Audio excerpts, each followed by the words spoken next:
Hello and welcome to another pen video from me, Penultimate Dave. So today I just wanted to show you some of the ribbon effects you can get in some of the Visconti pens, fountain pens more so. You can get these in rollables as well, and I think in ballpoints on a number of these different models here. So let's just go from the top to bottom, shall we? The top one here is the Visconti Homo Sapiens London Fog, the Homo Sapiens Florentine Hills in the green, the Chiantishire in red, and then the Opera Silver Dust in this sort of like silver with a black cap. Now I have other ribbon pens as well. I have Opera Masters, but I thought I'd just show you these four just today. So let me just move these out of the way, and then we'll zoom in a little. Now, you obviously realise or notice that there's the piston rod is exposed. So these have been inked. I do use my pens all the time. So from that perspective, I really ink them up a lot of the time, and what you will find though is that you do get some residue when you push the piston knob back down. There's always a little bit of water. I don't know if you can see this, but let me zoom in a little bit here, but there's always a little bit of water that you can see that will actually get in behind the piston or the O-ring there. So that is always a problem. So I thought, just so that you can see it a little bit clearer, I will try and if I pull the piston rod back, I'll unscrew the nib, and I will show you. I'll just swab out the barrel so there's no water residue or inky water residue in there. So this is the London Fog, and you can just see here the lovely pattern that you get here in the body. This really still is one of my favourites. This was my first Visconti that I ever bought, and so it holds a very, very special place in my memories, and I do like it. I love it because of the cap as well. The cap is a lovely grey, but it's just so stunning. It's a lovely ribbon effect. So that's the London Fog. Show you the Florentine Hills. Now I know for some people they prefer the green Florentine Hills over the London Fog, and I don't know, it is a nice pen, and I do like it as well. That ribbon effect, it has green, it has browns and reds in it. It's a lovely ribbon. Now, what you have to bear in mind is that each pen will be unique in terms of the ribbon that you see there. Some may have more ribbon, some may have less ribbon. So that you do have to bear in mind when you buy these pens. Now, the London Fog was limited to 888 pens worldwide. This Florentine Hills is limited to 1,000 pens worldwide, and you can see here it has a green cap. But even in the cap here, you can see some like gold leaf type and some darker swirls. So it really is an exquisite ribbon pen. Now you will notice on here the O-ring has stained a little bit because I do ink this up with green ink. That does not bother me. Whenever you're using the pen, if you're writing with a pen, you're going to have ink in it most of the time, so you don't see that. But I know for some people that have sort of severe OCD, that may bother them. I guess it probably did bother me to start with a little bit, but it doesn't bother me anymore. So that's the Florentine Hills. So put that out of the way. And I'll show you the Chiantishire. Now, some people, I didn't have a lot of gold in my body here, but you'll see here, like the Chiantishire is basically the wine or red wine region of Italy. So you'll see here that basically that I really only have that small gold dot, and then some gold up here towards the end cap. But some people have a lot more gold in theirs. I don't know. To be honest, I actually prefer it with less gold. To be honest, but And then you have the cap, and the cap actually has some like white marbling effect in it as well. So again, that's another interesting sort of effect. Like you can see here, if I bring it closer, you can see the marbling effect there. So and again, like there's a little bit of staining here on the O-ring in red, but at the end of the day, you're going to see that.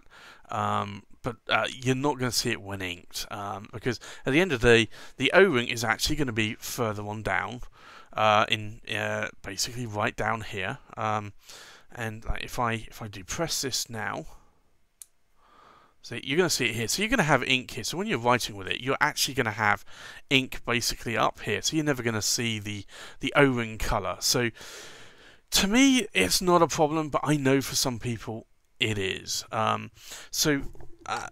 There's the Chiantishire, and then there's the newer Silver Dust. And Silver Dust is lovely ribbon there of basically silver dust or some kind of metallic like dust. And that actually also is rather nice. Now I've done an unboxing video of this one, and I really do like it. It actually looks a lot better than the other pens do when inked. Because of this sort of silver effect here, you will actually get a lot more of that seeing through the dark ink in the barrel. So I tend to ink this up with Mont Blanc Oyster Grey a lot, and it's really nice. You could use Diamine Grey or Diamine Earl Grey. That would work as well. And then, but this just has a standard cap on it. And there's two versions of this. One with the Chromium 18 nib, the CR18 nib, and then there's this version which is the Palladium nib. And I got the more expensive Palladium nib version. So as you can see here, that is a really stunning swirl on that one. I'm really pleased I got this one. So the other thing I was going to show you is, I mentioned about cleaning the pen. How do I clean these pens? Because obviously you want to get as much of that inky residue water out as possible, and it's difficult with a power vac filler, because the only way is to suck up clean water through the nib, through the feed here, into the barrel, and then expel it, and just keep doing that multiple times. So that's one way of doing it. The other way I'll show you is basically on most of my nibs, will remove the nib and feed from the pen. Now I'm going to show you a number of ways that you can do this actually. You can buy some nib removal tools. Now I got these, one from I think it was a guy in Germany, Sebastian, and then one from Dale at Pen Tooling. And basically these are, if I zoom in a little bit, you'll be able to see these. These are Visconti Homo Sapiens nib removal tools. Now these are for the oversized pens. They won't work on the MIDI versions. So basically what these have is they have a couple of like little lugs here that will actually sit inside the, if I show you here on the pen, there are, how well you'll be able to see this. Just trying to zoom in a bit more. But normally around about here, you'll see there's one lug there, and then there's another lug hole there. So it's really at sort of like 3 and 9 o'clock. You'll see these lug holes, and basically, I can bring this tool in. Those lugs will fit in that. So basically, what you do is you do that, and then unscrew the nib. Now, that's one way of doing it for sure. The other way, if you're lucky enough to talk to a Visconti reseller, you might actually be able to ask to borrow one of their official Visconti removing tools. So that's another way, and then likewise you do the same thing. So basically you put the in there, you put that in there like so, and then you just twist, and then that will untwist the nib. Now, the other way you can do it as well, which if you don't want to invest in a tool, those tools range around about $50 to $60, is on a lot of the nibs, providing they're not too tight or have too much dried ink between the nib collar and the inner section, you can actually unscrew it with your finger and thumb. Now, I will demonstrate. I'll do the same way that Stephen Brown suggested. Is basically you use the crook of your finger against the feed here, and then you hold the nib, but don't twist the nib. Just hold it firmly, and then you twist the pen in an anti-clockwise direction. And there you have it. That is the nib removed from the Visconti. Now, not all Viscontis will come out as easy as that. Now, I never actually remove them from the nib collar. I'm not that OCD to try and want to clean the nib and feed out itself. But now you'll see that you actually have a full rein inside that barrel, and you can see even the O-ring in there.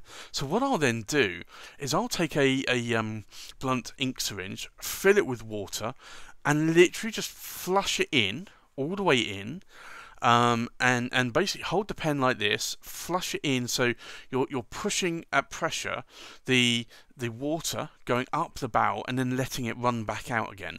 And I'll do that a number of times.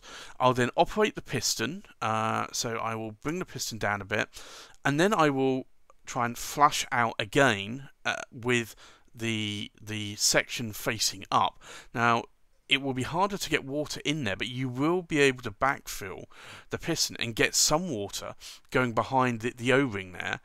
And then it will be tougher to then pull it back, but then you can then basically push it back out and eject the water out. And you can do that a few times.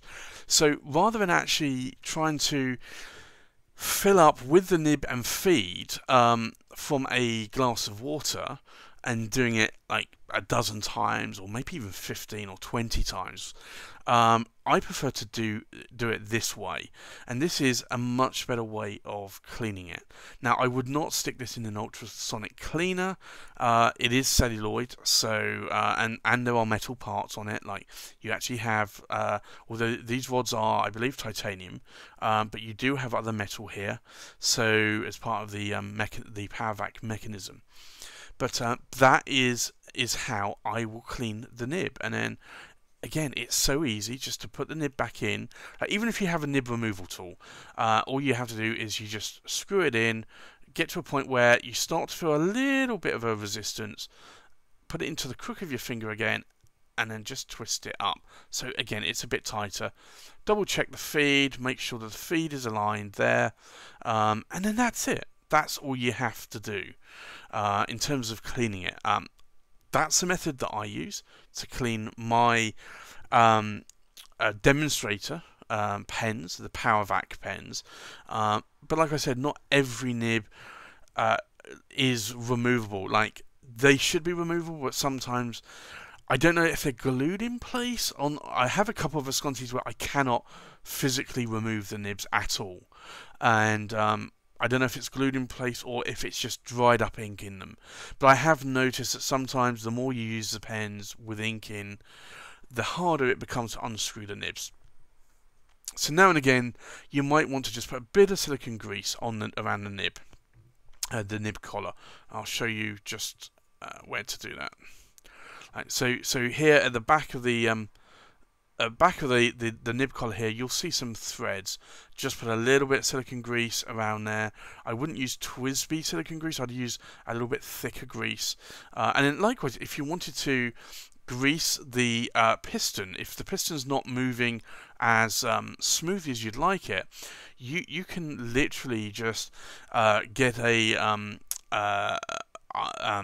toothpick, a wooden toothpick with a little dab of silicone grease on, and just put it down. If you bend the toothpick a little bit so that it won't be straight and it will touch the edge of the wall, and just rotate the toothpick around, or even use a cotton bud. Don't put a lot on there, but then just activate the piston a number of times and it should move a lot easier. So that's an easy way to actually maintain your Visconti pen. And then just do it back up tight again and just check that the feed is aligned. There you go. So that's it really. That's how I would clean my pens. But I did just want to show you the various pens that I have here in the ribbon effect. So I'll just get these back out again so you can see them.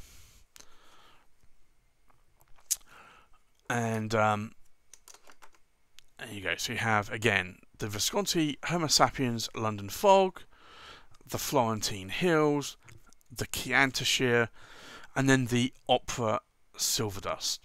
So thanks for watching. Please like, comment and subscribe, and I'll see you on the next pen video. Bye bye.